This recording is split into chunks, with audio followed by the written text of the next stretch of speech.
আশা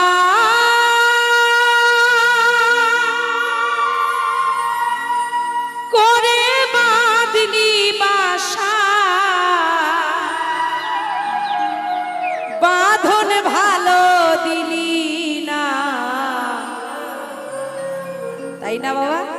আশার বাসা বাঁধে সবাই, বাস কয়জন করতে পারে? জীবনে এমন সময়ে কালবৈশাখী ঝড় আসে, সুখের বাসা ভেঙে নিয়ে চলে যায়। তাই মহাজন বলছে, উহুরে গেল কালবৈশাখীতে,